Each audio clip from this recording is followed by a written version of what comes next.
Olá, sejam bem-vindos ao canal Reflexões Analíticas, onde nós temos por objetivo promover o autoconhecimento de todos nós e também auxiliar as pessoas a desenvolverem em si mesmas o senso crítico, algo que nós, ou pelo menos a maioria de nós, não temos. Nós não sabemos pensar, raciocinar dentro daquelas linhas que nos auxiliem, virmos a saber e termos aquelas condições de separar o joio do trigo. Então, o nosso canal tem por proposta auxiliar as pessoas nesse desiderato, onde estamos desenvolvendo todos esses estudos que promovemos em nosso canal. E antes de iniciarmos, gostaríamos de agradecer aqueles que têm se inscritos em nosso canal. A todos vocês, o nosso muito obrigado. Também gostaríamos de agradecer os likes e, igualmente, a indicação do canal para amigos, familiares, conhecidos ou os grupos onde vocês frequentam. A todos vocês, o nosso muito obrigado. E também aquela rogativa a Jesus de envolvê-los a todos nas suas bênçãos de paz e de harmonia.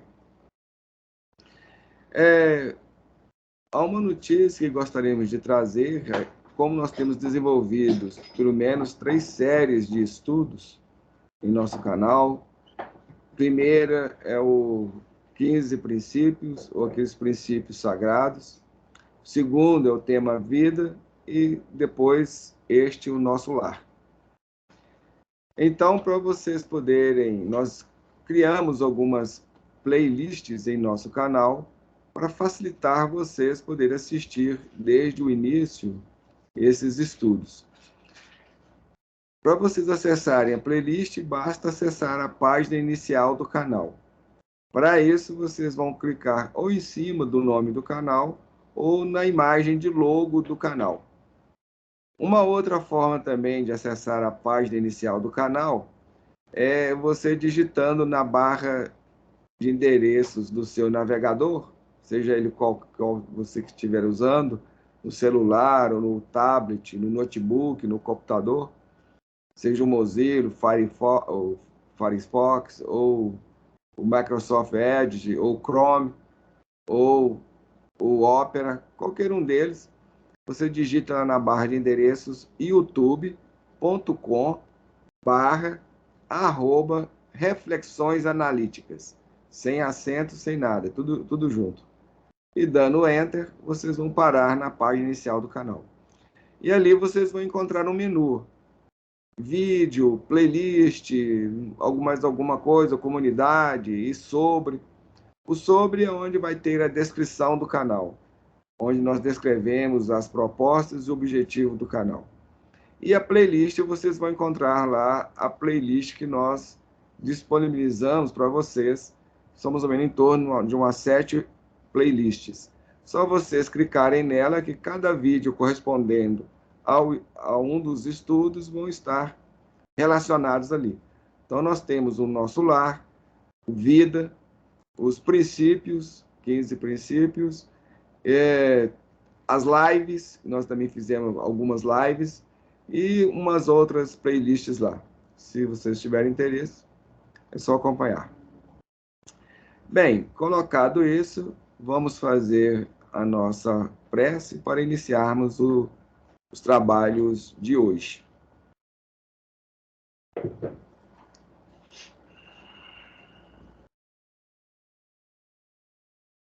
Deus, Pai de amor e de bondade, Jesus, divino médico de todos nós, nesses instantes em que nos preparamos para iniciar mais um estudo, te rogamos, Senhor, as tuas bênçãos em favor dos corações que nos posicionamos para esse estudo, para essa aprendizagem, tanto os companheiros no plano físico quanto espiritual.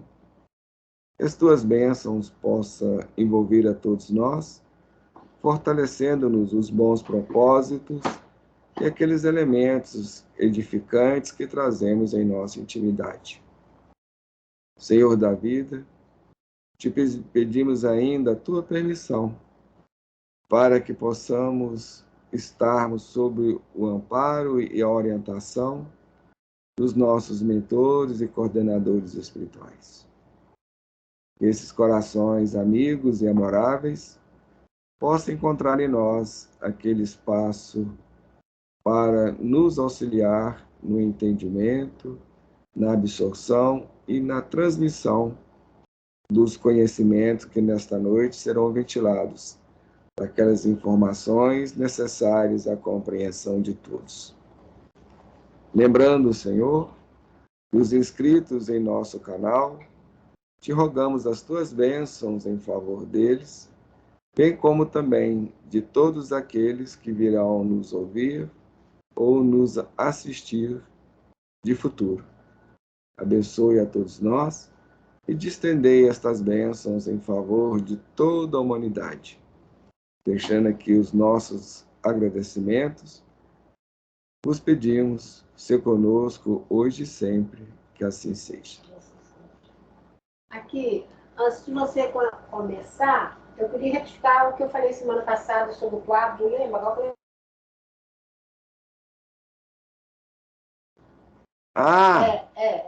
eu comentei a semana passada sobre a pintura que está lá em Paris, e eu falei que isso está descrito no livro Nosso Lar. Eu pesquisei, eu me enganei. A internet caiu. Está...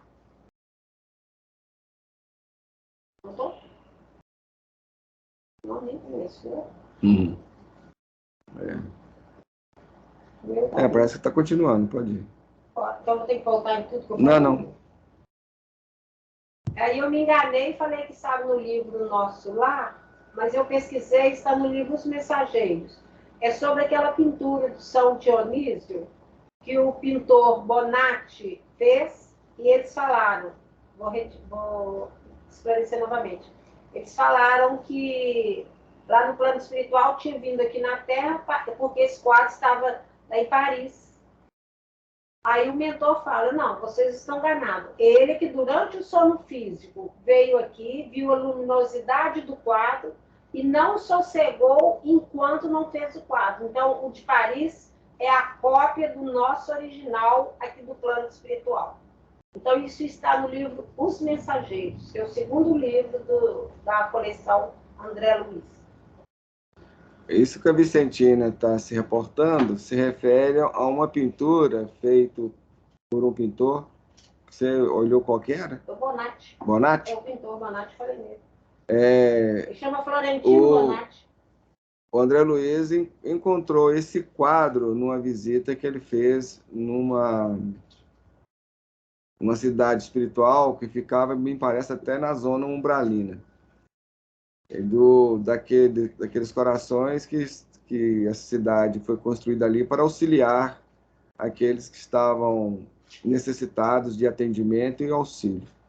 E ele se deparou com esse quadro lá e ficou encantado e falou assim, tem um quadro, já vi um quadro desse na Terra, uma cópia desse quadro.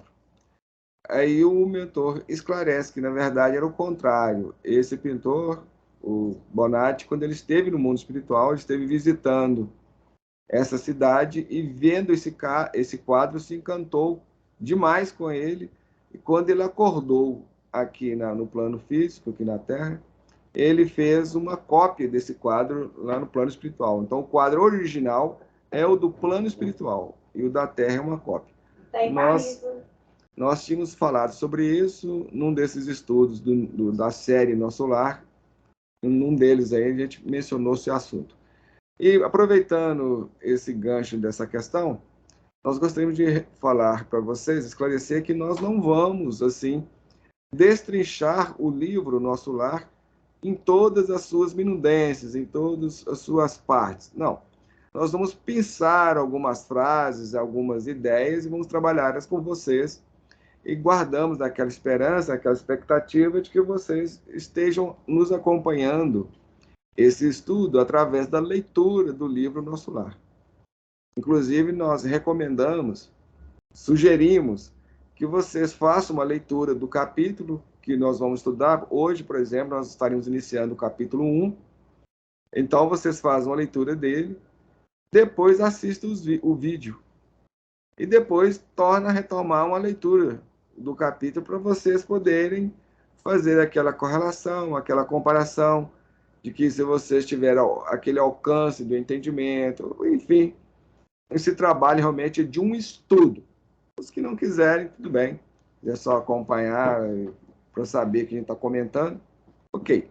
Mas para um maior aproveitamento, se vocês puderem pegar o livro, pelo menos, lê-lo ou antes ou depois do estudo, creio que terá algumas coisas bastante interessantes aí que vocês poderão observar e ver. Bem, então no primeiro, Nosso Lar 1, nós fizemos uma introdução a esse trabalho. Fizemos uma apresentação do livro, do médium, do autor espiritual, do Chico, enfim, traçamos alguns esboços geral a respeito tanto dessas nossas reflexões, quanto também do livro e do assunto. No 2, no Nosso Lar 2, nós ainda trouxemos algumas informações a mais a respeito do Chico, da cidade espiritual Nosso Lar, que nós esquecemos ou não colocamos no 1.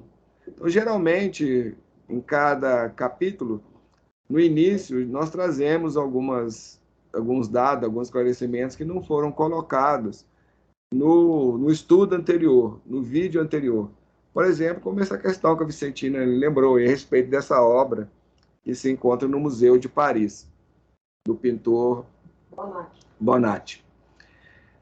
E no Nosso Lar 2, portanto, além dessas informações que nós demos, que seriam pertinentes ao Nosso Lar 1 e que não demos, então nós complementamos no 2, e trabalhamos também o prefácio de Emmanuel, um novo amigo.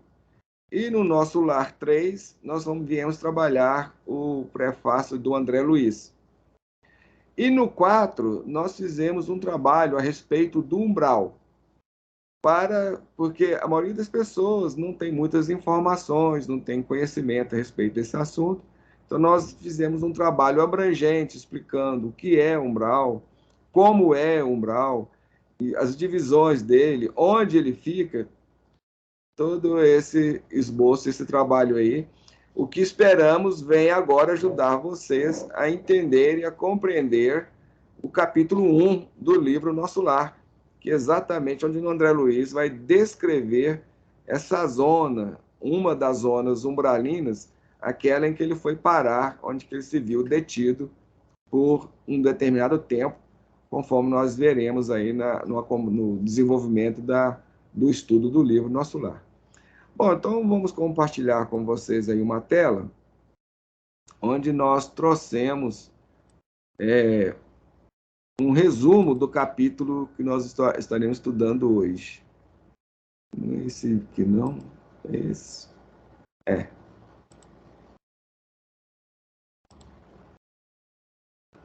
Cremos que já deve ter aparecido aí na tela de vocês. Então, Nosso Lar, resumo, capítulo 1, no qual André Luiz deu o título Nas Zonas Inferiores. Então, nesse primeiro capítulo, André Luiz irá contar o que encontrou quando ele despertou no plano espiritual. Ele irá falar da sua surpresa, primeiro, pela total falta de condições de se localizar. Então, ele se viu perdido, não sabia onde estava, onde se encontrava. Ele não conseguiu se localizar, se situar. E a respeito disso, ele vai relatar que a sua noção de tempo e de espaço virou de ponta cabeça. Ficou totalmente deslocado e perdido. Ele também nos informa que não conseguia ter noções corretas do que aconteceu. O fato é que ele se percebia respirando ainda, com fome, com sede, ou seja, tendo todas as necessidades fisiológicas, aquelas necessidades que são próprias do nosso corpo físico. E ele vai descrever a sua condição, o seu estado emocional e até também o estado do seu corpo espiritual. Ele descreve isso muito bem. E confirma aquilo que Jesus já informava bem lá atrás, na sua época, 2000 e poucos anos atrás, onde Jesus diz: ali haverá choro e ranger de dentes.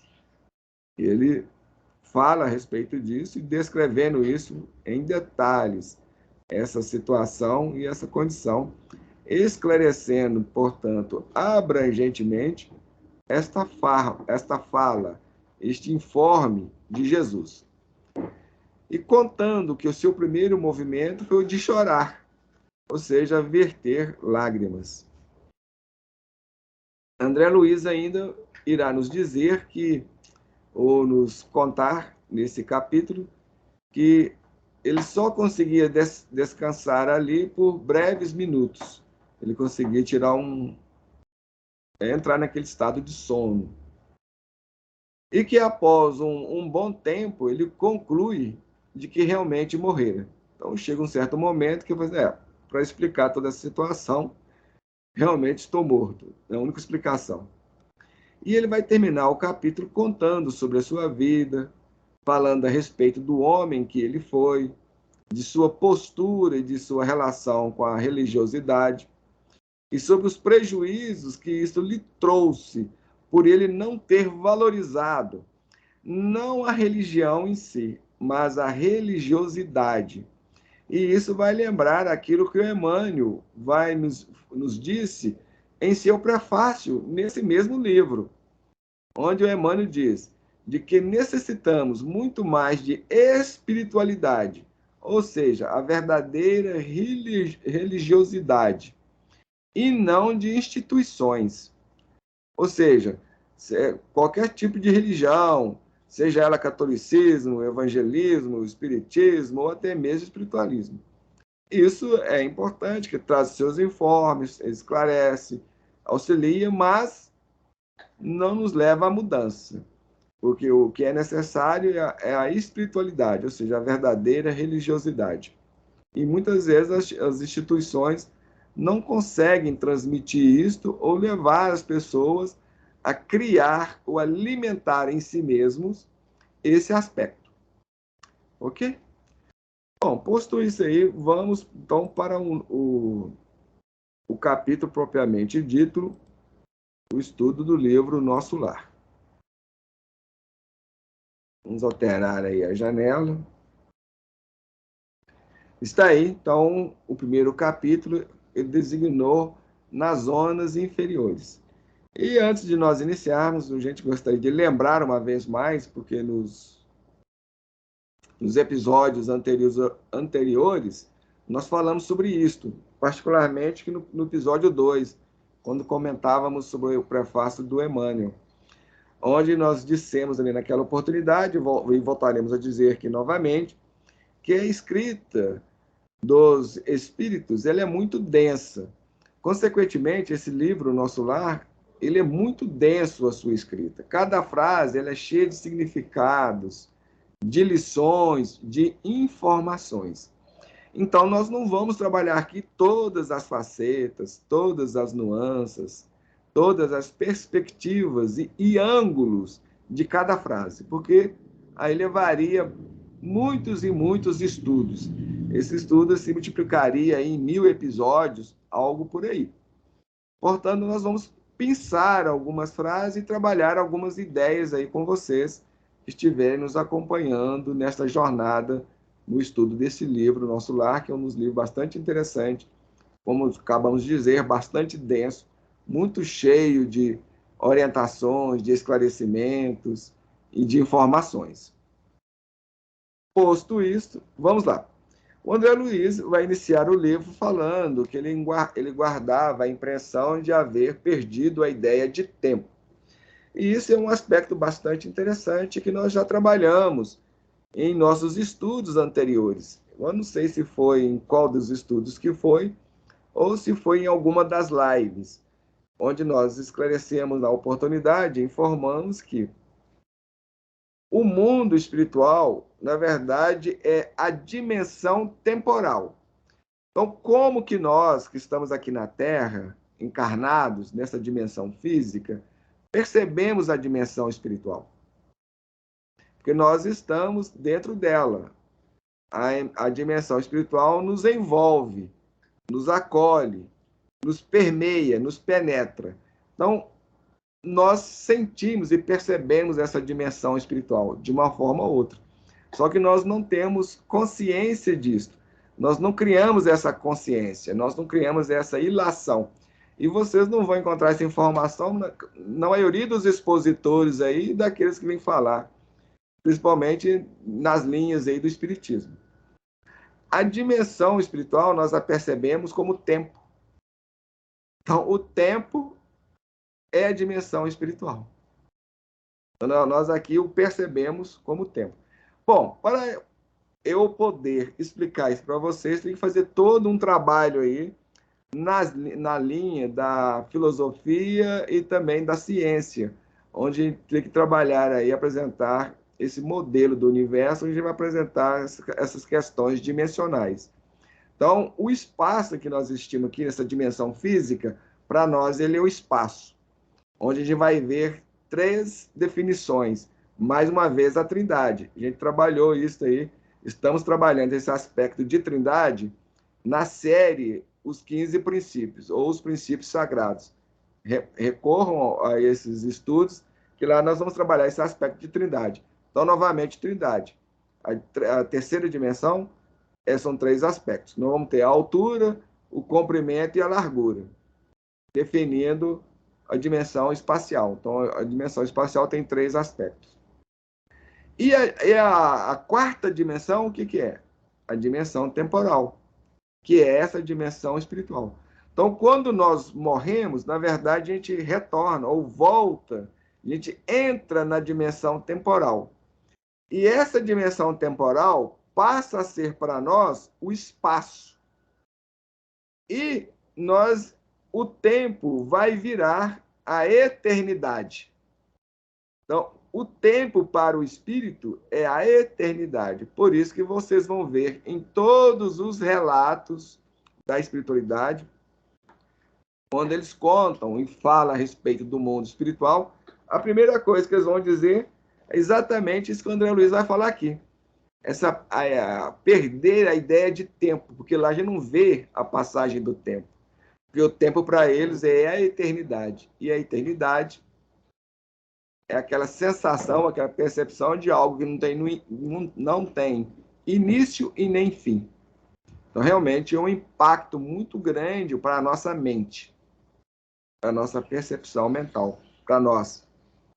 Essa perda de tempo aí realmente é muito impactante.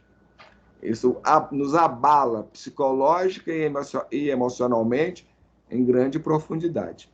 O André Luiz e todos nós vamos passar por esse momento, por esta fase. Enquanto estivermos vivos na carne, nós realizarmos um trabalho sobre nós mesmos, de preparação mental e emocional, a gente pode atenuar esses impactos quando a gente chegar do lado de lá. Caso contrário, vamos ver como que lidaremos com essa questão. Agora, uma outra coisa que eu achei bastante interessante ele descrever é também a perda da noção de espaço, porque ele vai dizer, a noção de espaço me esvaiu, que já tinha também ido há muito tempo. Então, ele perdeu as duas coisas, tempo e espaço.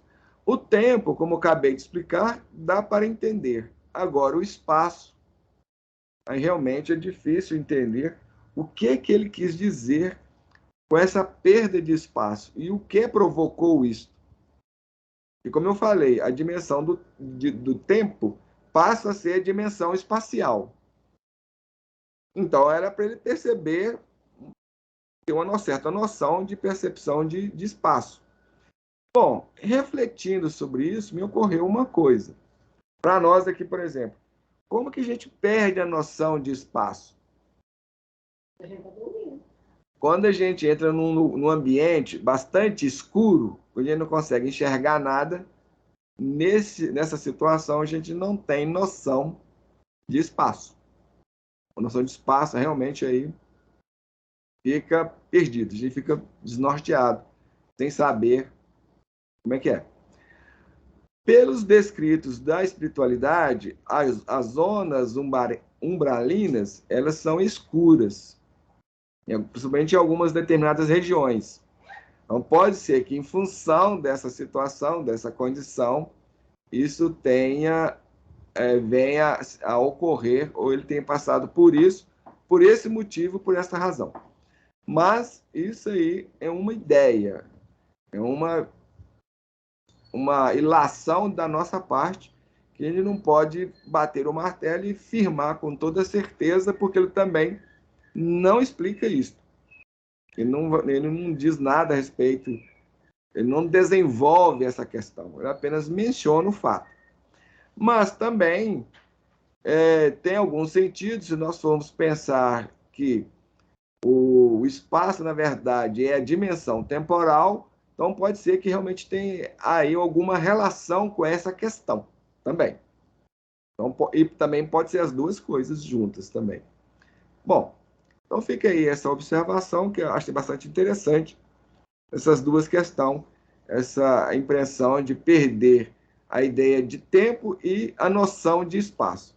Então, o tempo é a ideia, porque nós trabalhamos com o tempo só a nível lógico, porque o tempo para nós não tem concretude, ele não é concreto, ele é uma ideia, ele é um conceito. Por isso, o André Luiz relatou muito bem. Ele fala a ideia de tempo, por causa disso, que tempo para nós é apenas um conceito, uma ideia. Está no campo racional, no campo mental. Agora, ele vai falar, perdeu também a noção de espaço. Aí já tem sentido, porque o espaço nós o percebemos através do corpo físico, da ação, da atitude, da interação. Então, a colocação, a descrição do André Luiz é maravilhosa, corretíssima, de uma percepção, de uma lucidez encantadora. Porque realmente, em termos de espaço, que a gente pode perder a noção. Porque o espaço para nós é concreto. Ok? Toda vez que a gente fala dessa dimensão corporal, nós estamos trabalhando com coisas concretas. Então, como eu já falei para vocês, do ser humano também é regido pela trindade: mente, emoção e corpo. Uma nova trindade. Que no estudo que nós vamos desenvolver futuramente, em torno da personalidade humana, através do Enneagrama, nós vamos trabalhar esses conceitos com mais extensão, com mais detalhes. Ok?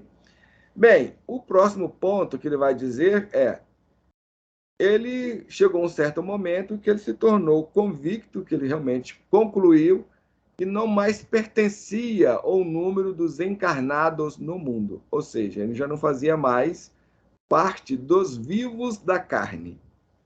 Ele chega a essa conclusão. Depois de tanto sofrer, de tanta angústia, de tanto aquilo ali que ele estava vivenciando, essa perda dessa ideia de tempo, de espaço, essa noção de espaço, ele chega à conclusão, realmente, não estou mais vivo no mundo, não pertenço mais aos vivos do mundo. Agora, é interessante que ele vai dizer, essa é uma informação bastante, assim, de alguma forma consoladora e também luminosa, onde ele vai dizer que os pulmões, apesar de não fazer mais parte dos vivos da carne, mas os seus pulmões continuavam ainda respirando. Então, ele respirava nesse novo corpo no qual ele estava, no qual ele estava estagiando, ou ele estava existindo ou vivendo.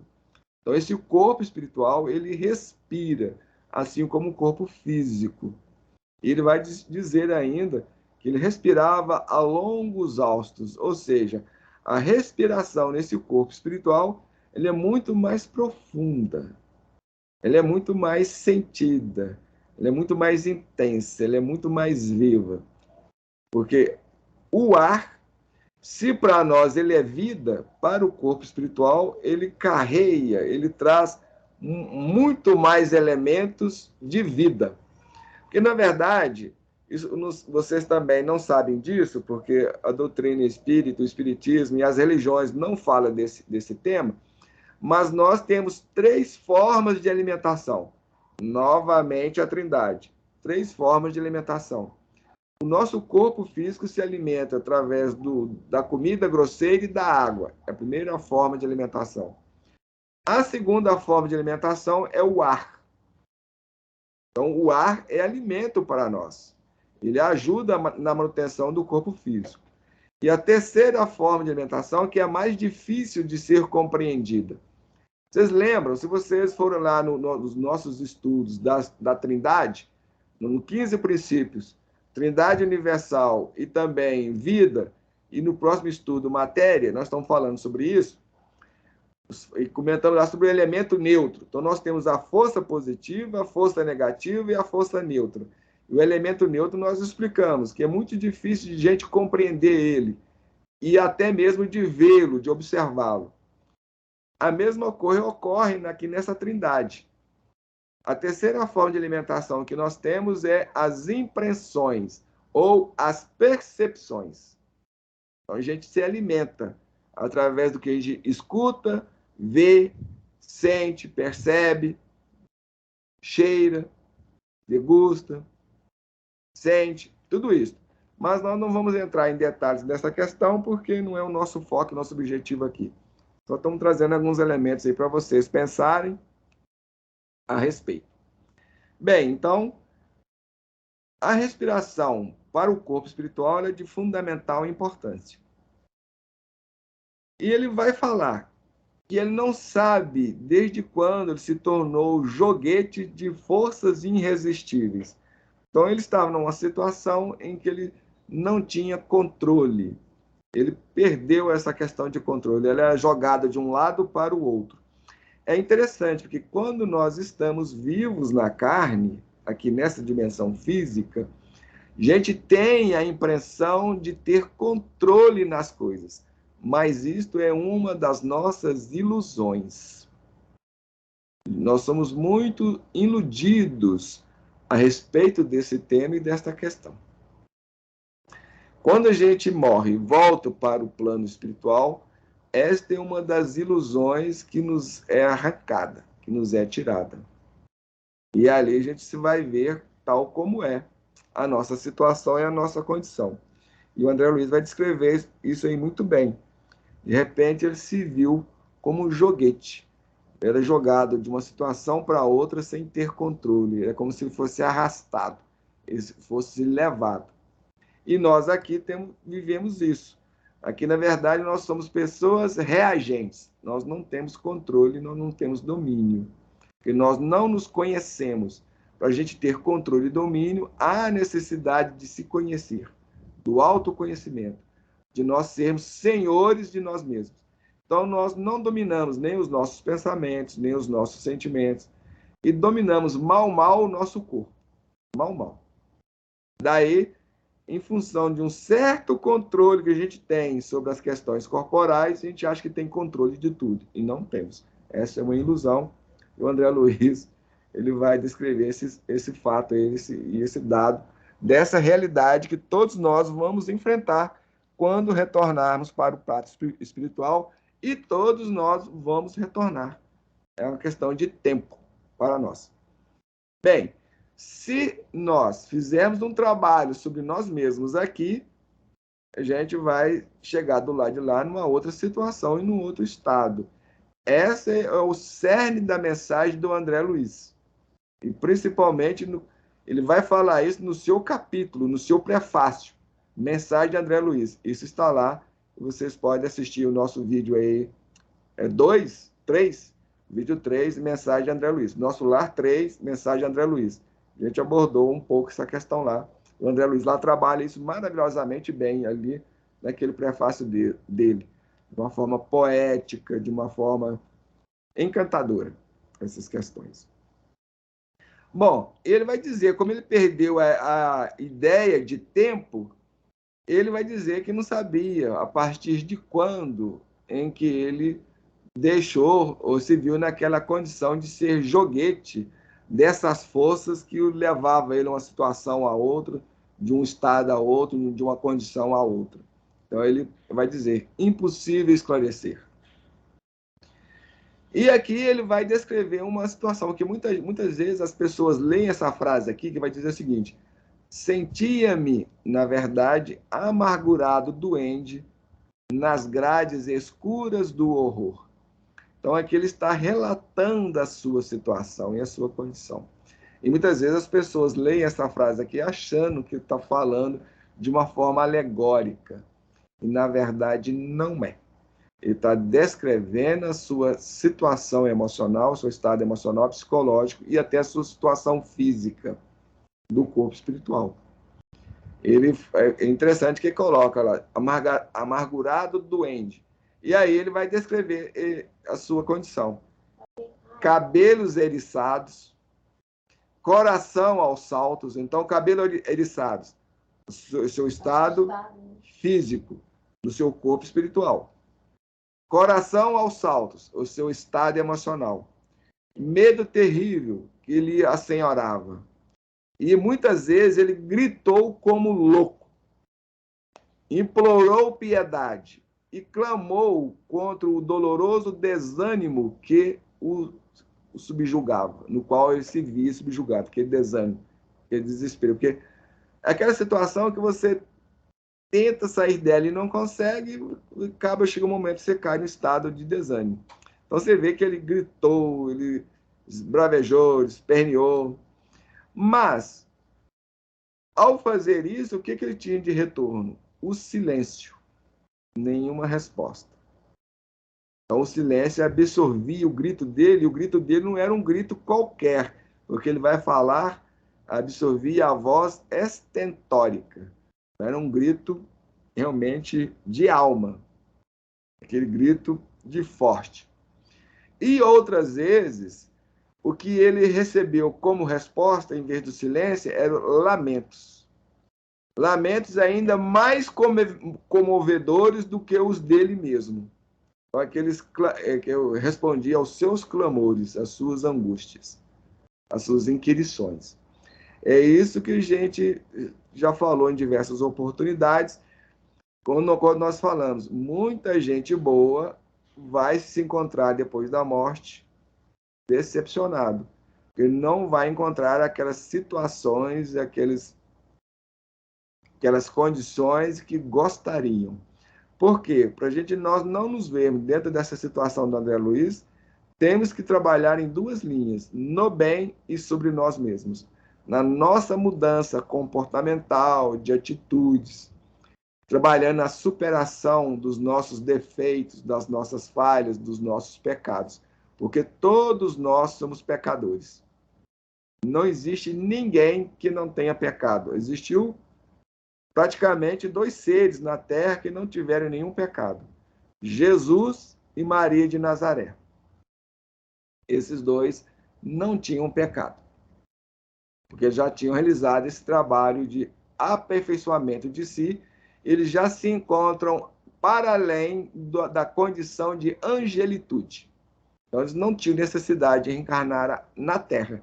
E eles vieram aqui e encarnaram aqui em prol do nosso crescimento, da nossa evolução. E o que nós fizemos? Eu não preciso falar.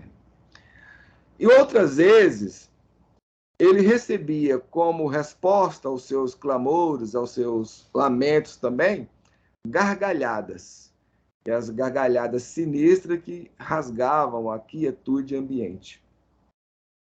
E ele pensa consigo, algum companheiro, algum irmão, alguém aí perdeu a noção, né? Tá louco. Deve estar louco por aí para ter essas gargalhadas desse jeito. Parece coisa de filme de terror. Né? Na época não era muito comum. Mas hoje em dia a pessoa vai achar que está no cinema, vendo um filme de terror. Porque hoje, né, na época do André Luiz, o cinema não era tão desenvolvido, tão em voga assim, principalmente esses filmes, com os efeitos que tem hoje em dia, esses São efeitos digitais, essas coisas todas, sonoros, etc. Na época dele não tinha isso. Lembremos que ele morreu bem antes de 1930, porque esse livro foi escrito mais ou menos em 1936, 37, por aí. Ele morreu bem antes disso. Então, ele morreu mais ou menos em 1929. No primeiro vídeo nós falamos sobre isso, na introdução. A gente comenta isso lá. Não lembro exatamente o que foi. 1929. Bom, continuando aqui, ele vai também dizer que, de vez em quando, ele via algumas formas diabólicas que surgiam lá entre as sombras, entre as brumas do umbral. Às vezes também aqueles rostos muito brancos, alvares é isso, muito brancos, aquela branqueza, aquela coisa assim esquisita. Via também expressões animalescas que surgiam de quando em quando, e aí isso agravava ainda mais o seu assombro, o seu medo, o seu temor, a sua angústia. Tudo isso aí o apavorava ainda mais e mais. Bom, ele também vai descrever a paisagem do umbral. A paisagem, quando não totalmente escura, então ele vai dizer que tinha alguns momentos que é totalmente escura. Provavelmente isso aí no período da noite. Só que ele não tinha noção disso. Aí ficava escuro, quando o sol ia embora. E outras vezes, aquela paisagem era banhada por uma luz alvacenta. Então, a luz não era uma luz, aquela luz entre as brumas, entre a escuridão, aquela luz meio amortalhada. Aí, ó, ele mesmo descreve isso, ó, como amortalhada em neblina espessa, que os raios de sol aquecem de muito longe. Então, durante o dia, o ambiente é banhado por essa luz pardacenta, aquela luz assim amortalhada, bem fraca, não é a luz do sol. E à noite é escuridão total. Aí não tem como. Quando o sol se põe, então lá nessas regiões espirituais, tanto inferiores quanto superiores, também tem um fenômeno do dia e da noite. Porque toda a Terra e as regiões espirituais da Terra, ela é banhada pelo Sol. Ok? A gente trabalha isso aí no nosso lar 3 umbral. Ou 4, né? Umbral. Esse aqui eu acho que é o 5. Bom, umbral aí atrás, o episódio anterior aí, vocês veem aí na descrição do canal aí que vocês encontrarão. Bem, e aquela viagem, aquele momento, aquilo prosseguia, como se não tivesse fim. Como eu falei para vocês, tempo no mundo espiritual não existe, porque lá o tempo é a eternidade. Então, e ele vai perquirir com que fim essa viagem prosseguia, com que objetivo, qual a razão de ser. Quem poderia dizer para isso? Quem poderia respondê-lo? Quem poderia esclarecê-lo? São perguntas que ele se fazia, que ele se indagava. Interessante, estou pensando aqui, porque no caso dele, ele fez esses questionamentos, né? Uma outra pessoa que não estaria no nível evolutivo dele ia ficar reclamando, chorando, desesperando. Isso vai depender muito de cada pessoa. Do perfil, principalmente, da personalidade da pessoa. Porque o André Luiz, ele é o ego 1, tem essa questão de prático, né? Então ele tem essa praticidade. Então você vê que as perguntas dele são bem nesses terrenos práticos. Aí, com que fim isso? Dá a impressão que ele ficou revoltado, assim, nesses primeiros questionamentos dele. Né? Tem uma finalidade, tem um objetivo. Não, ele queria respostas, né? Ele queria entender aquilo tudo. A outra pessoa é você. Tem certas pessoas que não fica perdido ali nas suas próprias questões pessoais e não para ver, fica reclamando, porque Deus me abandonou, cadê? Eu fiz tanto bem, fui na igreja, frequentei a igreja o tempo todo, cadê o padre lá? Aquilo que o padre me falava. E aí começa a entrar nas próprias noias particulares e próprias. Ou então lutar contra os próprios escuta que ele estava tendo, né? Nós sempre tentamos justificar, né, as coisas. O ser humano é bastante complicado, bastante complexo. Mas agora que caiu para mim a ficha. Bem, Ah, legal, bacana. Então nós já nos sentimos alegres por despertar essas questões aí Olha que eu já com li esse livro vocês. milhões de vezes, como diz o Pois outro. é. É, isso a gente fala. Eu mesmo, esse livro já estou lendo, acompanhando aí esse trabalho com você, já pela 10ª leitura para mim. Eu já li demais da Então, conta. e eu estou sempre descobrindo coisas novas, sempre tem uma coisa nova ou outra. E aqui, gente, é aquilo que nós falamos, nós não vamos pensar tudo não, porque tem algumas coisas aqui que a gente vai deixar passar batido, deixar para vocês lerem aí e verem. Então, nós estamos pensando algumas coisas e esperamos que com isso vocês despertem para mais coisas também. O objetivo é isso. Pensar alguns elementos para que vocês despertem na própria leitura, no próprio estudo do livro. Aí, no caso, em particular, desse capítulo em específico. E em cada capítulo, subsequentemente, claro. Bom, ele vai falar que a única coisa que ele sabia, poderia dizer com certeza, é que ele fugia. E ele fugia sempre. E isso também, os espíritos vão relatar essa condição em relação aos umbrais. Que a pessoa anda e não chega a um determinado lugar, a um determinado fim. Parece que o ambiente não tem fim, não termina. E ele vai falar que o medo o carreava, o levava, o arrastava, de tal forma que era uma coisa indescritível. E ele se perguntava ainda, onde estava o lar? Onde estava o meu lar? A minha casa? Onde a esposa? Onde os meus filhos? Cadê tudo? É onde vai repetir a frase lá do início. Ele também perdeu a noção de rumo. Ele começa a descrição já também falando isso. A perda de localização. Ele não sabia onde estava, onde se encontrava, que lugar era aquele.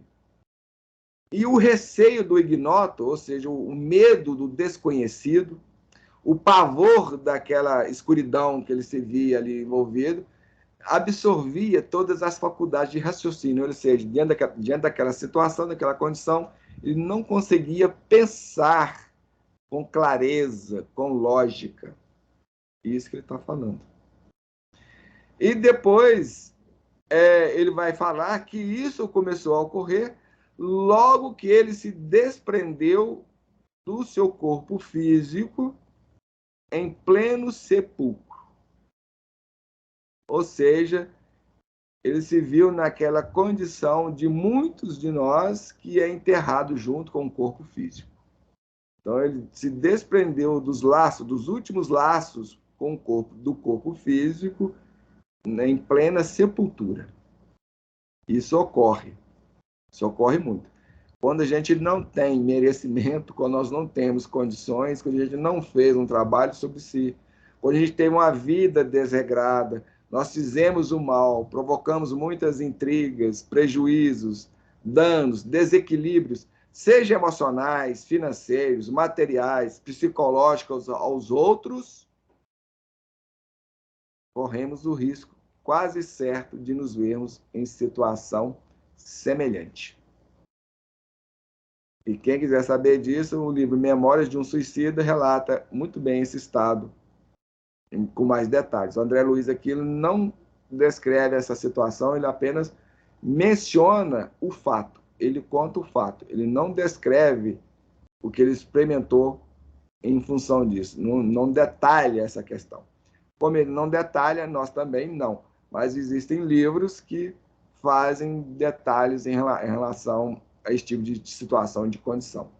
Não é muito agradável, não. Bom, aí ele vai dizer que a sua consciência lhe atormentava. Esta é um dos nossos problemas. Gente, quando eu falo da decepção, é isso.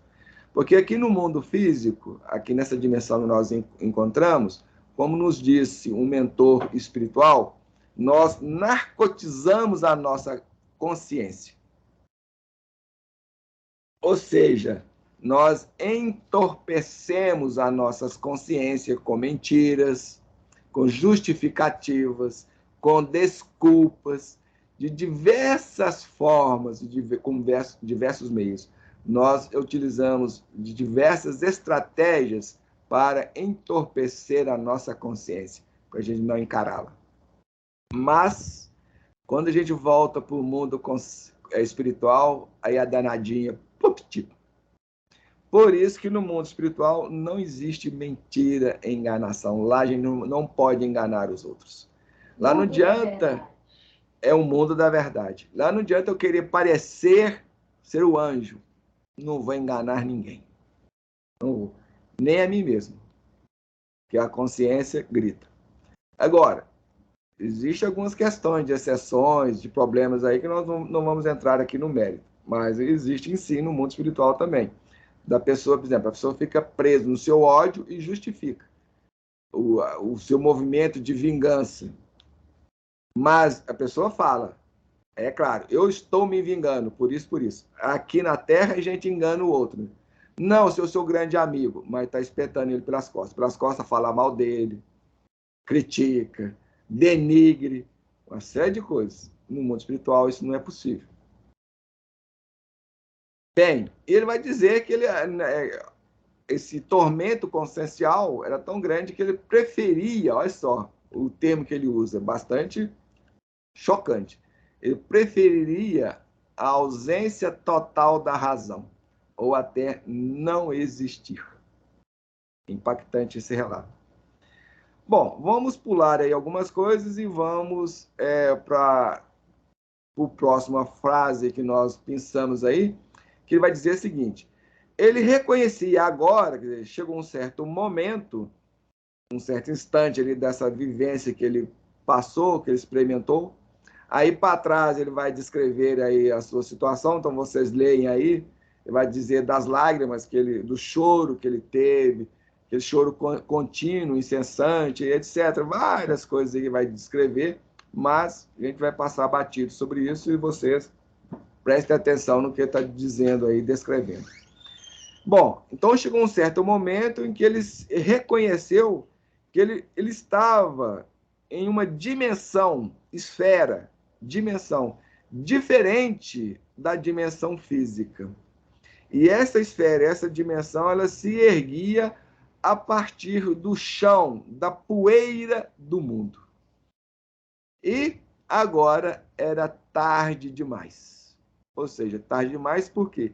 Porque enquanto em vida, ele nada fez para construir a si mesmo, em termos de autoaprimoramento, de autoconhecimento, de crescimento, de trabalho emocional na superação dos seus defeitos, das suas falhas, dos seus vícios, porque todos nós temos vícios. Todos. Vícios e hábitos. Então ele não fez nada disso. Pelo contrário, ele cultivou os prazeres do mundo. Viveu para o mundo, pelo mundo, pelas condições do mundo. Gente, alguém não vive dentro dessa condição? Quem? Porque todos nós, mesmo nos dizendo religiosos, espiritualistas, esotéricos, ocultistas, isso e aquilo, católicos, protestantes, espíritas e tudo aquilo, a gente vive para o mundo e em função do mundo, esquecido daquilo que Jesus disse: meu reino não é deste mundo. Isso para nós, essa fala de Jesus é só uma ideia, é só um conceito, coisa para padre e pastor ou pregador, mas não é para ser vivido. Só que Jesus coloca isso como orientação, é para nós vivermos. Então, em vez de nós vivermos em função do mundo, para o mundo, em prol do mundo, a gente deveria utilizar o mundo como material didático, como aquele meio, como aquela ferramenta para trabalhar as nossas dificuldades, as nossas questões espirituais, psicológicas, emocionais e também podemos fundamentar esse trabalho trabalhando sobre o nosso corpo físico, sobre as questões corporais, no qual, novamente, vou repetir, nessa série de estudos que nós vamos fazer sobre o Enneagrama da personalidade, onde nós vamos destrinchar a personalidade humana, vamos ver e abordar essa personalidade com um verdadeiro bisturi, que é essa ferramenta Enneagrama, a gente vai falar ali, destrinchar essas dificuldades que nós temos, esses defeitos e esses pecados que portamos. Como cada um de nós é na sua de fato. Bem, aí, quando a gente chega no mundo espiritual, já é tarde demais. Aí é onde vem os arrependimentos, os lamentos, o choro. Ah, eu deveria ter feito assim, eu deveria ter agido assim, devia ter aproveitado aquela situação, devia ter aproveitado aquela oportunidade. É o choro e ranger de dentes de Jesus. É esse momento aí, exatamente por isso. Ah, porque não ouviu fulano, ciclano.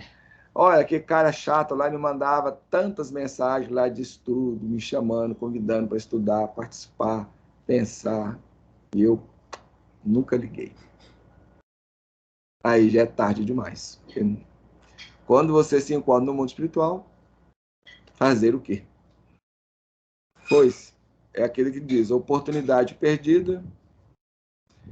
Bom, ele vai falar também uma série de outras coisas aí que nós vamos soltar, mas vocês leem aí com cuidado, que é bastante interessante.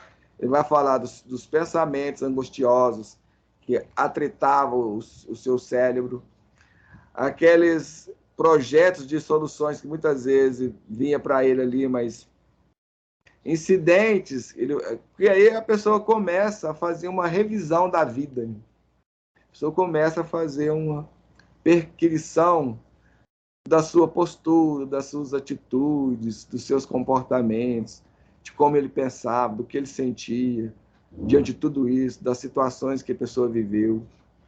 Os filhos que deveria ter educado corretamente não educou, a orientação que deveria dar e não teve, o pulso forte que muitas vezes deveria ter tido e não teve, ou aqueles momentos que deveria abraçar e acalentar e não. Aí vai. Tudo vem à tona, gente. Tudo vem à tona. E essa revisão da nossa vida, vocês podem olhar, isso é relatado cientificamente por aqueles que passaram pelas experiências de EQM, ou experiência quase morte. Todas as pessoas que guardaram memória desses instantes vão relatar um dos fatores principais, que a sua vida passou na sua mente, do início da morte até o ventre, ou seja, de trás para frente. A pessoa revive toda a vida. Ali começa a revisão da vida da pessoa. Também alguns explicam que quando na verdade isso acontece é porque as memórias do cérebro físico estão sendo transferidas para o cérebro espiritual. Bem, pode ser verdade, mas também esse é o aspecto técnico, é o aspecto objetivo do dado, da situação, mas, ao mesmo tempo, ali começa uma revisão da vida pelo ser, pela alma ou pelo espírito. Essa transferência não é para o psiquismo, não, que está ligado ao perispírito? Porque aí, em outras vidas, quando a gente voltar... Não, isso não tem uma coisa a ver com outra, não. Não.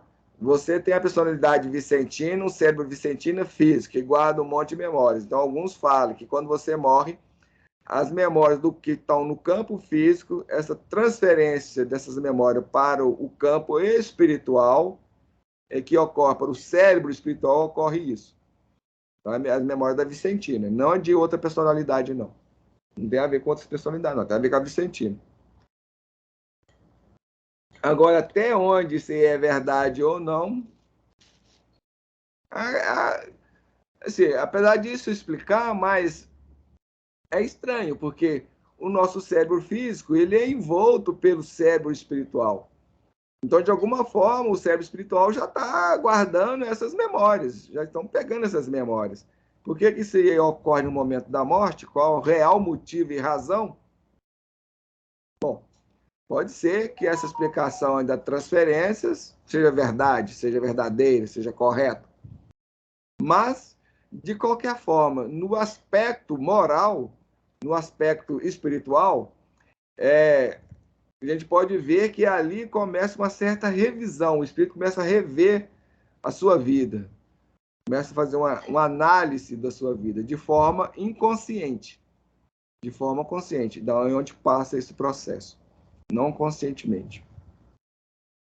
Ou dependendo do ser, dependendo do desenvolvimento, do trabalho que a pessoa realizou sobre si, ela vai ter maior ou menor consciência desse processo.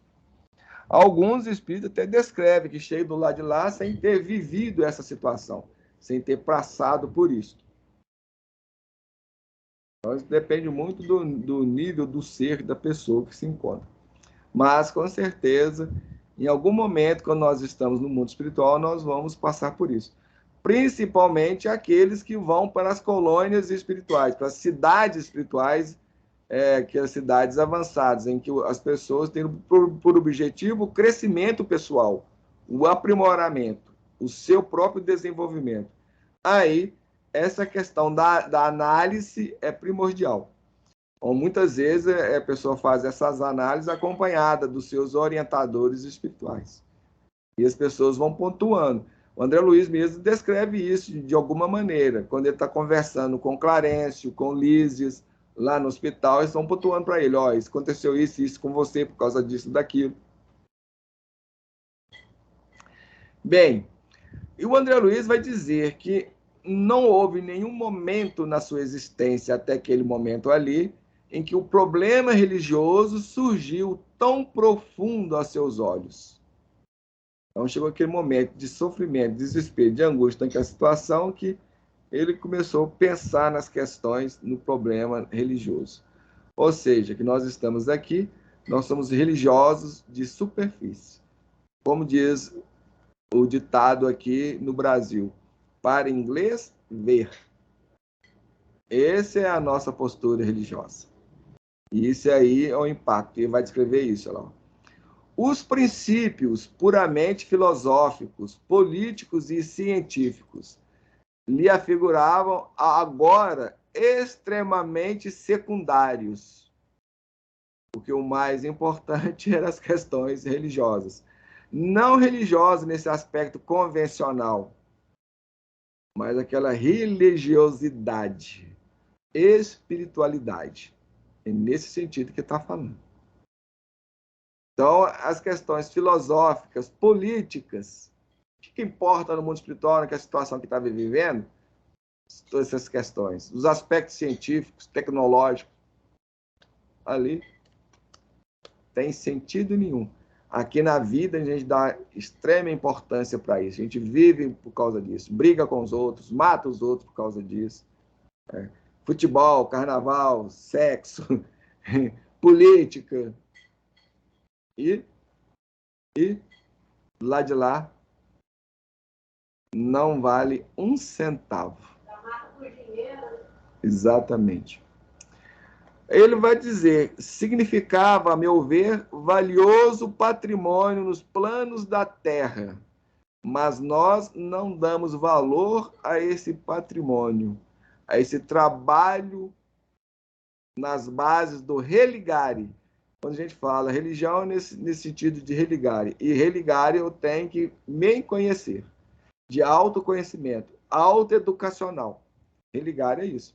Essa conexão comigo mesmo, porque vocês harem de convir, qualquer um de vocês que pensarem um pouquinho aí, refletirem um pouquinho mais, vocês vão concluir que nós não temos conexão com nós mesmos. Gente, não temos conexão conosco. Não temos. A gente não sabe falar do que se passa no nosso campo emotivo, pensamento. A gente dá notícia de uma ou outra coisa, mas a gente não se conhece. A gente não sabe de onde que vem a raiva. Quando a pessoa me maltrata, por exemplo, eu fico com raiva, com ódio, com rancor, quero vingança, me vingo muitas vezes. Mas de onde que vem isso? Por quê? A gente não se conhece. Não existe esse religar, essa conexão. É aquilo que nós estávamos trabalhando no episódio da quinta-feira, da vida, desse último Vida 34, níveis conscienciais. Assista esse episódio que a gente está falando sobre isso lá. Ok? Então nós não vamos estender aqui, porque lá nesse episódio Vida 34, níveis conscienciais, a gente abordou essas questões lá. Assistam, por favor. Bem, aqui nós já falamos para vocês também, os nossos estudos, eles estão todos interconectados. Hoje mesmo eu estava conversando com a minha esposa, perguntando para ela, será que as pessoas estão vendo isso? Que os estudos eles estão interconectados, eles estão entrelaçados? A gente fala aqui, o estudo, nosso lar vida e os 15 princípios, e até mesmo o estudo futuro sobre a personalidade, eles estão totalmente correlacionados. Uns explicam outros.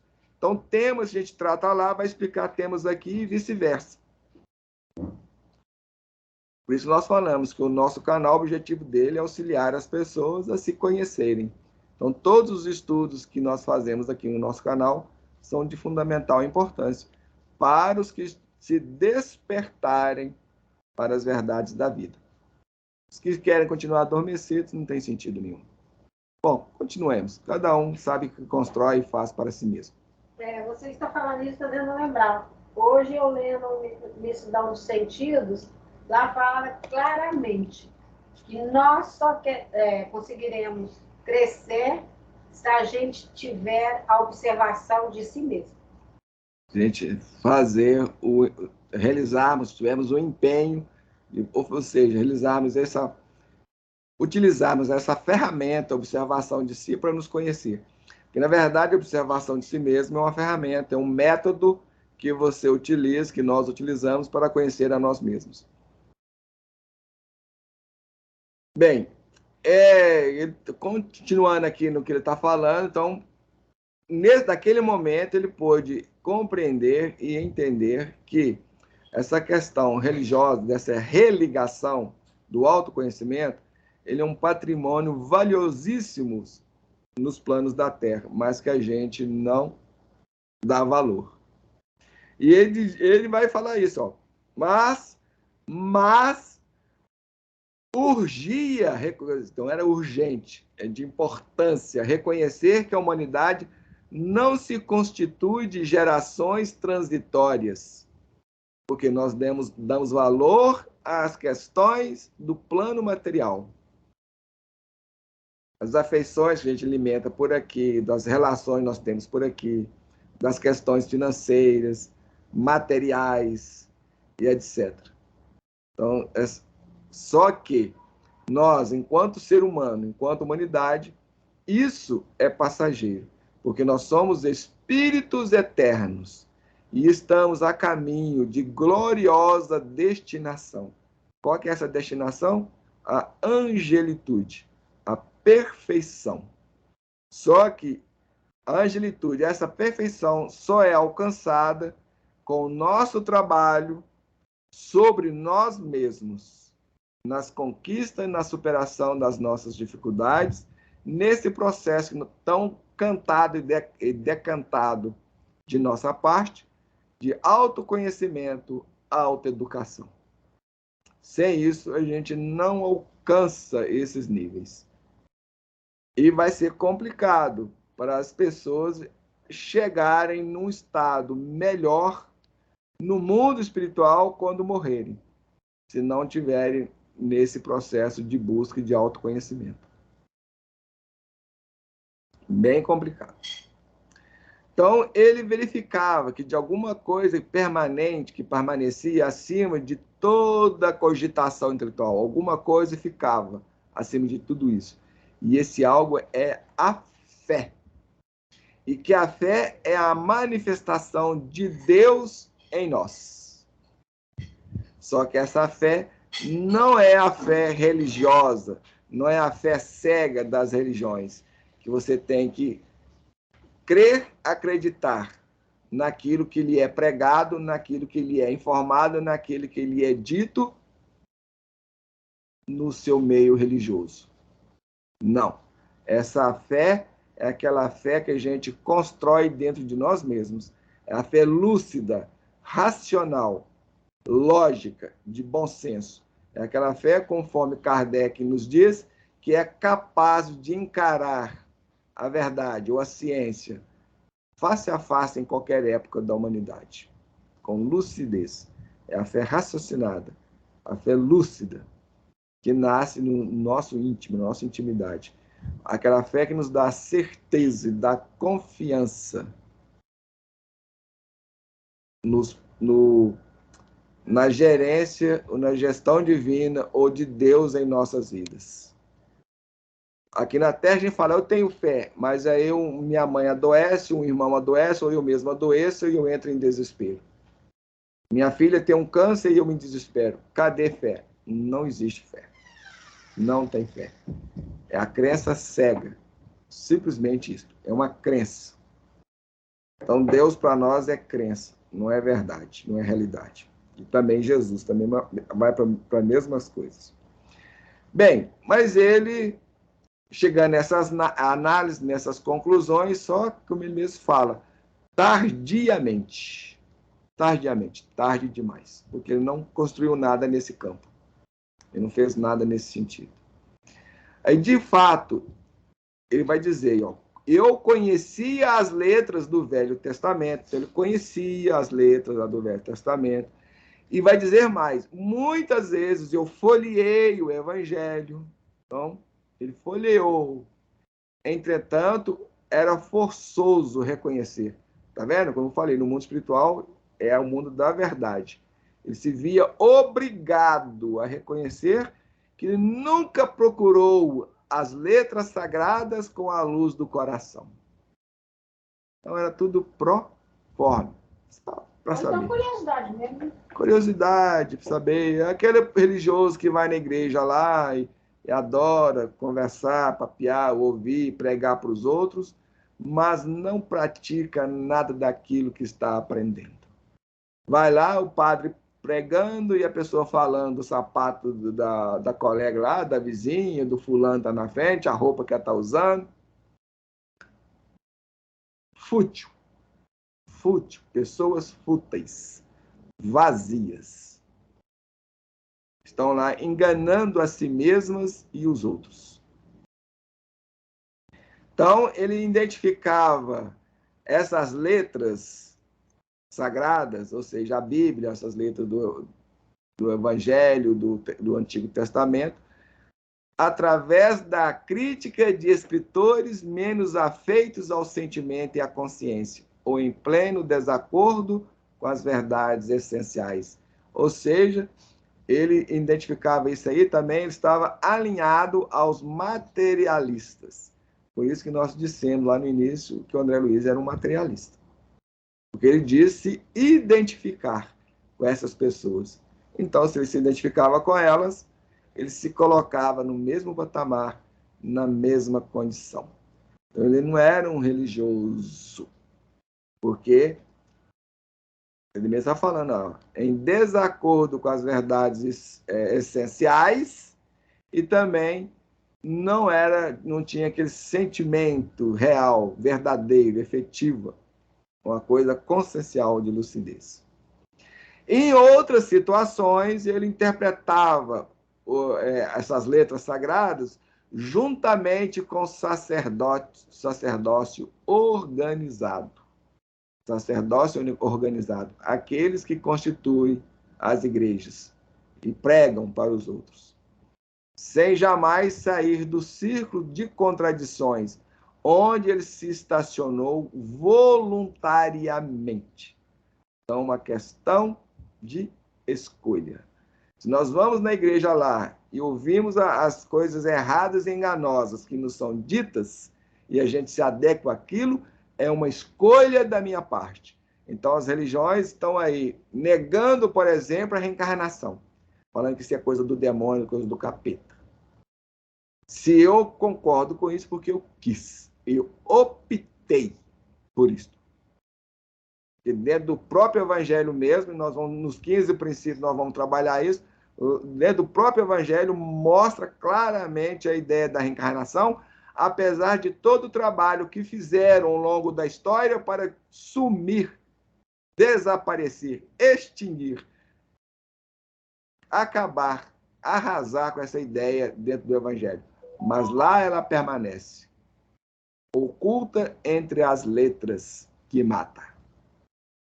Mas a pessoa não quer ver o espírito da letra que vivifica. Esse não lhe interessa. Porque para ele, aquilo que o padre fala e o pastor diz, lhe convém, lhe é mais interessante. Se a pessoa fosse sincera consigo mesma, veria os seus reais motivos e razões de ter feito essa escolha. Mas pode ficar tranquilo, você irá fazê-lo no mundo espiritual. Aguarde, seu tempo chegará, como chegará para cada um de nós. Em verdade, ele não foi um criminoso dentro do seu próprio conceito. E quem se julga criminoso? Vai aí pelas penitenciárias da vida perguntando, estou procurando um criminoso aqui, ver se encontra. Todos são inocentes, não fizeram nada errado. Todo mundo é inocente, filho de Deus. Nós fazemos as maiores barbaridades. Fofocamos, mentimos, enganamos, trapaceamos. Fazemos, acontecemos. Chegamos na fila do banco, furamos a fila, na fila do caixa, na fila do supermercado, damos um jeito de passar na frente, enganando os outros. Mas justificamos e somos filhos de Deus, pessoas boas. Pode falar. Muitos anos atrás, tem muito tempo isso, nossa, deve ter uns mais de 30 anos, a Veja fez uma entrevista sobre isso, foi nessas prisões de grandes, né, periculosidades, e foram mínimo as pessoas que subiram e que fizeram crime, porque o resto estavam todos inocentes, foram pegos por engano. Pois é. O André Luiz vai falar o seguinte: a filosofia do imediatismo, porém, me absolvera. Quem de nós não está dentro dessa situação, principalmente no mundo atual, no mundo moderno, de hoje, de agora? A filosofia do aproveitar a nossa vida, os prazeres, a cervejinha, a cachaçinha, ou até outras coisas mais pesadas. A festa, o show, o carnaval, o sexo, beijar. Beija para cá, beija para lá, beija 10, 20, 30, 40, vai para a cama. Tudo isso aí. Os prazeres da comida, da bebida. São muitos. E ele se viu também envolvido dentro de todas essas questões, porque o nosso mundo físico, o nosso mundo material, impera aqui o imediatismo. Gente que é para hoje, que é para agora.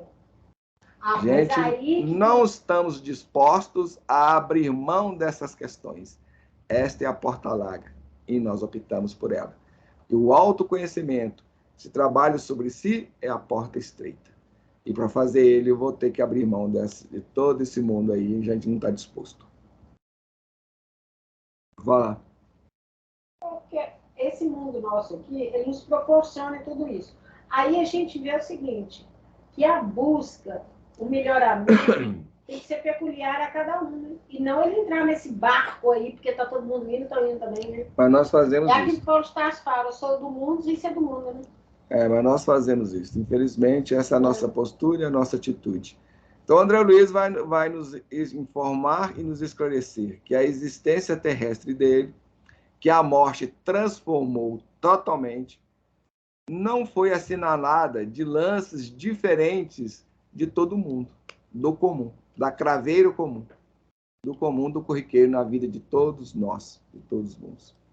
Então, nós vamos soltar mais umas partes aí, e o tempo já está urgindo, não sei se nós vamos conseguir fechar sem avançar a hora do tempo aí. Examinando atentamente a mim mesmo, algo me fazia experimentar a noção de tempo perdido, com a silenciosa acusação da consciência. Essa é a situação que nós nos veremos no plano espiritual. Independente do lugar onde estivermos. Mesmo que nós formos parar numa cidade espiritual, de luz, como o nosso lar, Alvorada Nova, Novos Horizontes e tantas outras que existem por aí, nós vamos ter que fazer esse exame. Vamos ter que encarar a própria consciência. Esse é o famoso tribunal divino, do qual ninguém escapa. Ninguém. Então, examinando a si mesmo, ele tinha que realmente render e concluir e realmente concordar que perdeu tempo. Perdeu tempo. A consciência, meu filho, você perdeu tempo. Então, ele habitou a terra, como nós. Gozou dos prazeres da terra, dos bens da vida aí. Colheu as bênçãos da vida, mas não retribuiu à vida nem um ceitil. Então, deixou a vida com enorme débito. E é isto que nós fazemos. Porque quando nós viemos para cá, A gente aproveita de todos os prazeres e satisfações que a vida propicia. A gente deixa ela com um débito maior ainda.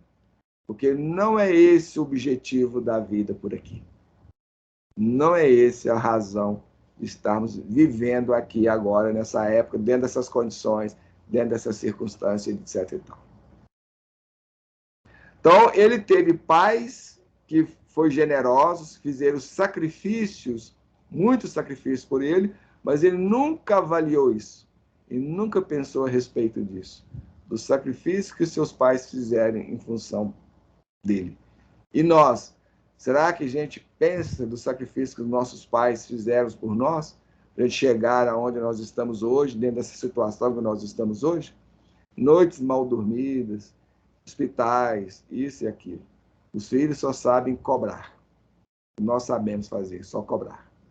Exigir. Então, esposa e filhos que ele prendeu ferozmente nas teias de um egoísmo rígido e destruidor. Isso que nós fazemos. Esposa, filhos, e vai por aí afora. Ele possuiu um lar que fechou a todos os que palmilhavam o deserto da angústia. Então, ele tinha um lar, mas aqueles que viviam fora dele, que me importa? Não os conheço, não tem nada a ver comigo, não me interessa. E ele se deliciou com os júbilos da família, esquecido de estender essa bênção divina à imensa família humana. Surdo a comezinhos deveres de fraternidade. Deveres de fraternidade, de caridade. É aquilo que também nós falamos no estudo de ontem, Vida 34, Consciência, que é a caridade, na verdade, essa caridade nós que a gente chama de caridade, é obrigação moral.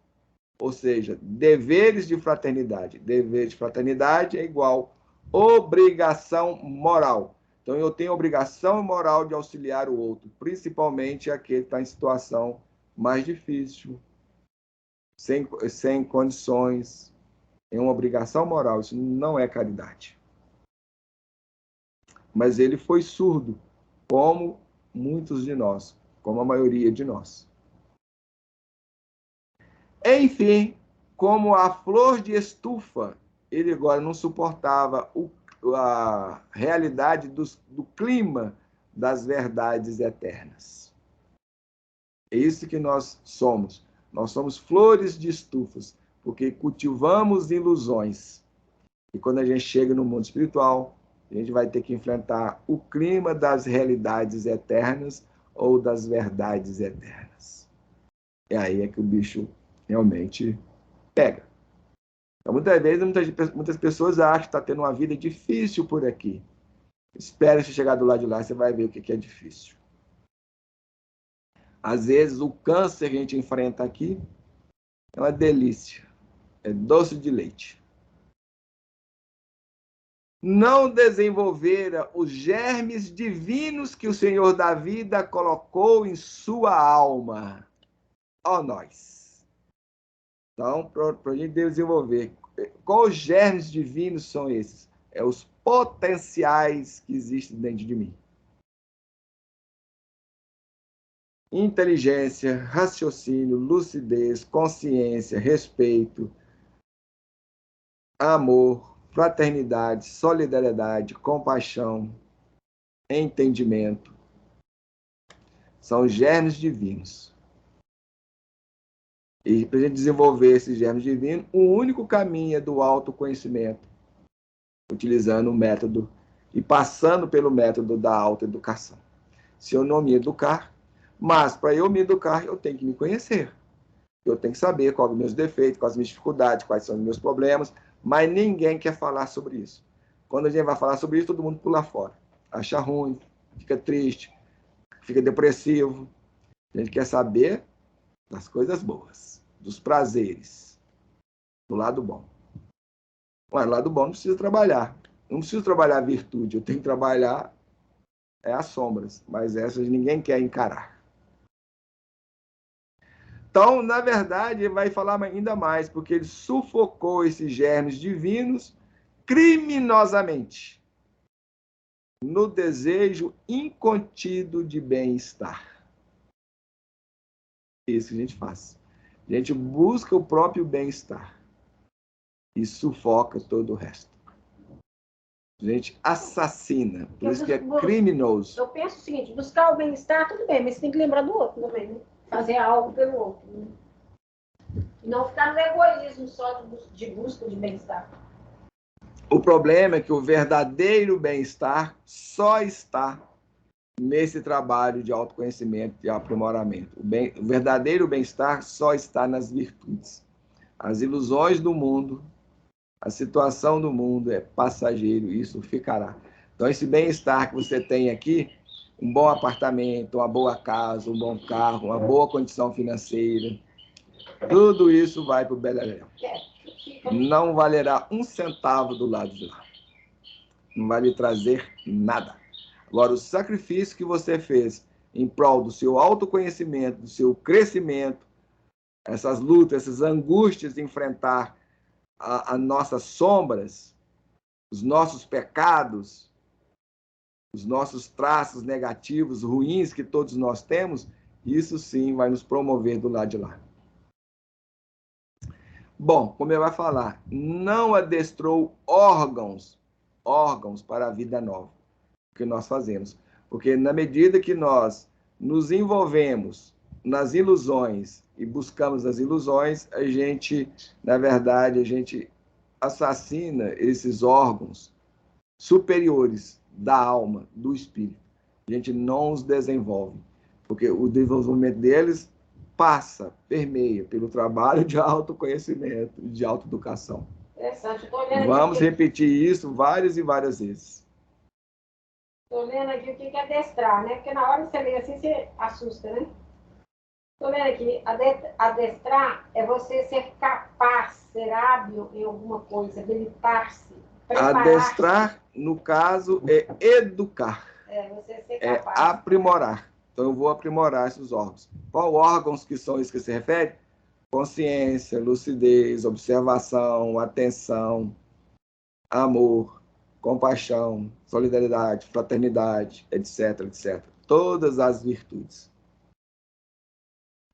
Então, era justo que ele acordasse no mundo espiritual na maneira de aleijado, ou na condição de aleijado. E olha quando a gente é aleijado da alma, do corpo, tudo. É isso que aconteceu. Pois é. É isso que aconteceu, porque quando nós não trabalhamos a nossa alma, o nosso crescimento, na verdade, a gente chega do lado de lá aleijados. Porque na medida que eu não trabalho o meu equilíbrio, eu vou perdendo, inclusive, as formas espirituais. Vou ficando cego, surdo, aleijado, manco, coxo. É aquilo que o Evangelho relata.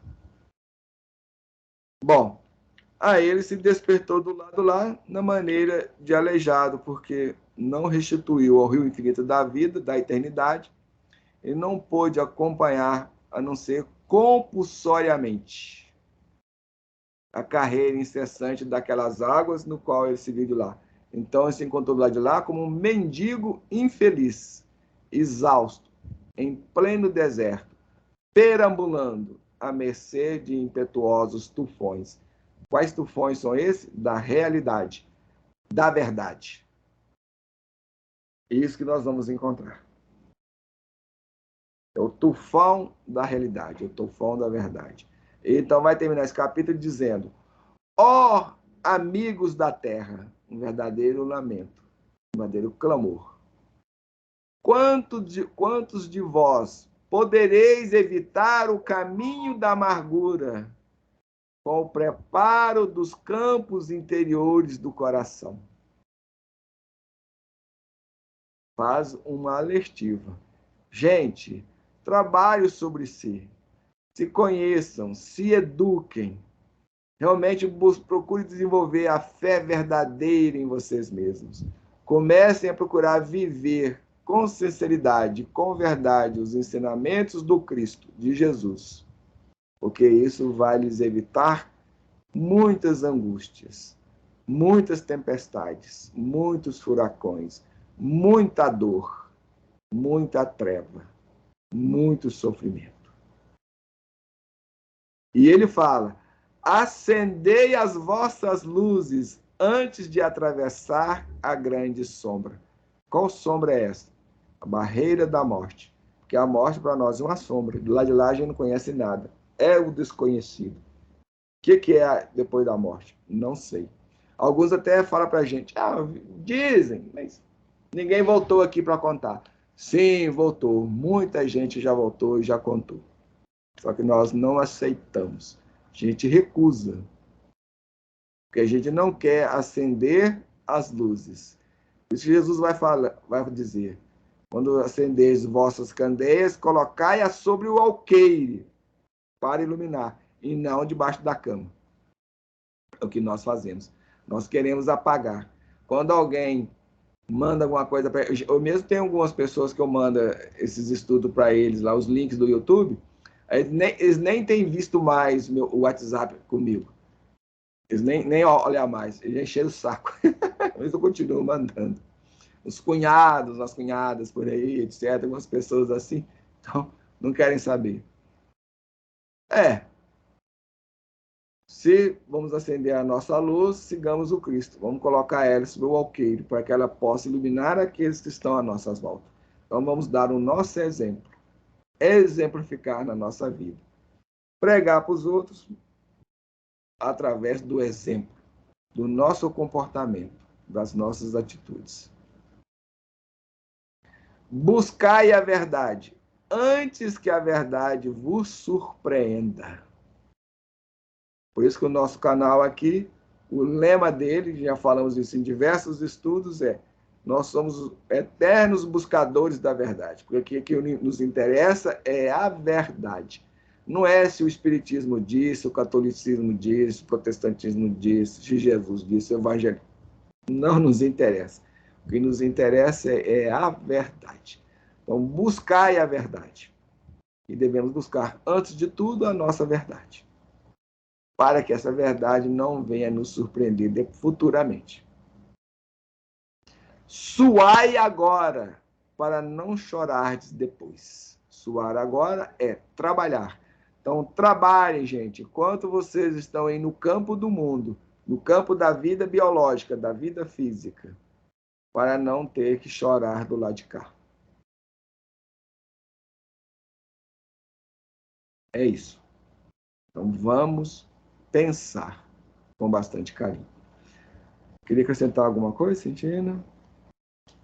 Estou notando, eu percebi igual eu falei, que eu já li esse livro várias vezes, mas para mim me chamou muita atenção agora e todas as vezes que eu li, eu não tinha fixado essa parte, que é o que ele está levantando aí, que é a gente não desenvolver as nossas potencialidades. Olha que todas as vezes que eu li esse livro, eu não deparei com essa potencialidade no livro. Agora, você narrar e explicar alguns parágrafos que eu estou vendo, tomando consciência dele, entendeu? É uma necessidade, termina isso falando de uma forma da urgência dessa atitude, dessa postura, a gente desenvolver os nossos potenciais. E a gente só pode desenvolver os potenciais da nossa alma, do nosso ser, através do autoconhecimento e da autoeducação. Ou seja, desse trabalho sobre nós mesmos, conosco mesmos. Senão, não tem outro caminho. E lembrando que a gente vem para cá, para a Terra, para crescer. Né? Exatamente esse objetivo. A gente abafa as potencialidades.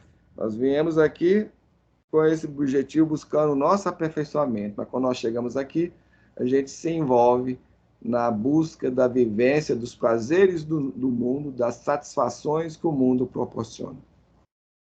Para nós fica muito mais importante ter dinheiro, ter um bom casamento, alguém que goste de mim, ter o carro da hora, o apartamento mais chique, e vai por aí afora. Os amigos lá, o encontro dos amigos no barzinho, e curtir o show de fulano e ciclano. Né?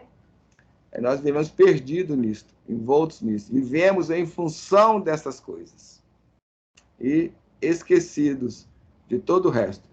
Espiritualidade, religiosidade, Jesus, isso é coisa chata, isso é coisa para carocas, esses religiosos fanáticos. Só que os religiosos fanáticos não estão muito diferentes, não. Eles estão dentro do seu fanatismo, mas também não trazem, implementar nas suas vidas os ensinamentos de Jesus. Porque Jesus ensina respeito, entendimento. E os religiosos são críticos, mordazes, difamadores, condenadores, julgadores. Tudo o contrário daquilo que Jesus propõe, ensina e orienta. Então vamos pensar. Pensar com carinho e esperamos que esse capítulo aí venha, as nossas reflexões, lhes possa propiciar a quem nos ouvir também outras reflexões e que vocês consigam ler esse capítulo agora com uma dimensão maior, mais lúcida, mais esclarecida. Esses são os nossos desejos e os nossos votos para todos. E eu estou lembrando aqui também, aqui no finalzinho, diante desse fechamento seu aqui, que é lógico que tem pessoas que acordou lá no plano espiritual muito melhor que ele, e pessoas que acordou lá muito pior que ele. Muito melhor do que ele, só aqueles que fizeram bem, trabalharam sobre si na superação das suas dificuldades, dos seus problemas, como Chico Xavier, por exemplo. Quem tem notícia que acordou muito bem do lado de lá. O resto, aqueles fofoqueiros, intrigueiros e vai por aí afora, nem tanto. A Lady Diana chegou do lado de lá, ela foi bem amparada, mas teve suas dificuldades, seus problemas. Não foi muito bem. Porque muito bem é só aquele que trabalha sobre si na superação dos seus problemas. Porque esse também que o Citino está levantando aí é um detalhe, da hora está avançada, então vamos dar uma pincelada sobre isso. Porque eu posso morrer amanhã e acordar do lado de lá muito bem amparado. Porque eu fiz amigos. Ajudei muita gente. Mas isso não significa que eu vou acordar bem comigo mesmo. Com a consciência tranquila.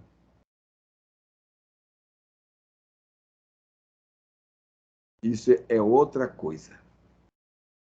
Então, nas próprias colônias, nas cidades espirituais, você vai encontrar muitos espíritos que vão falar: eu necessito trabalhar sobre mim, melhorar, eu tenho muitas dificuldades, eu tenho muito problema de ciúme, de inveja, de medo, disso, daquilo. Então, eu estou aqui lutando contra as minhas coisas. Ele foi amparado. Então, essa pessoa está no caminho correto, porque esse é o caminho de a gente trabalhar sobre si, no nosso processo de educação e de aprimoramento. Por isso que as cidades espirituais não é para todo mundo. É para aqueles que têm esta proposta. Para aqueles que querem viver as satisfações do mundo, os prazeres do mundo, aí é esse local aí, um desses locais que está reservado para nós. Aqueles que não estão dispostos a enfrentar seus pecados, as suas questões, mesmo que ele vá para uma cidade espiritual, ele acaba terminando aqui, mais tarde ou mais cedo. O André Luiz, mesmo no livro Nosso Lar, vai escrever isso. Ele estava no nosso lar, quando ele vai visitar a sua família, ele começa a ser movido pelo ciúme, e de repente, quando ele se vê, começa a estar na zona umbralina. Com todo o preparo, com todo o conhecimento que ele já tinha à época. Então, vamos pensar. Bem, vamos orar e agradecer a Deus pela oportunidade, por todas as bênçãos e dádivas que temos recebido. Deus, nosso Pai de infinita bondade, Jesus, divino médico e orientador maior de todos nós, de toda a humanidade. Nesses instantes, ao encerrarmos mais este estudo, gostaríamos de vos agradecer, Senhor, todas as bênçãos, todas as dádivas, em todo o amparo de que nos vimos objeto, de que nos vimos cercados. Agradecer o amparo e assistência dos nossos amigos espirituais, dos nossos orientadores e mentores. Agradecer a presença desses irmãos que do mundo espiritual se uniram conosco para o estudo, a aprendizagem, a reflexão. Agradecer também a participação da nossa irmã Vicentina junto a nós, nos auxiliando a comentar e trazer algumas ponderações e reflexões. E lembrando, Senhor, dos inscritos em nosso canal Reflexões Analíticas, para cada um deles rogamos as tuas bênçãos. E também para todos aqueles que virão a nos ouvir ou nos assistir. Abençoe esses corações, distendendo igualmente estas bênçãos em favor de toda a humanidade, hoje, agora e sempre. Que assim seja. E lembrando, em tempo, pedimos abençoar aqueles que se encontram em situações mais complexas e mais difíceis, lembrando de agradecer os nossos irmãos André Luiz e Chico Xavier, que nos propiciaram todo esse cabedal de informações, de conhecimentos e orientações. Jesus, abençoe esses corações onde quer que eles estejam. Muito agradecido a todos vocês e até a próxima. Tchau.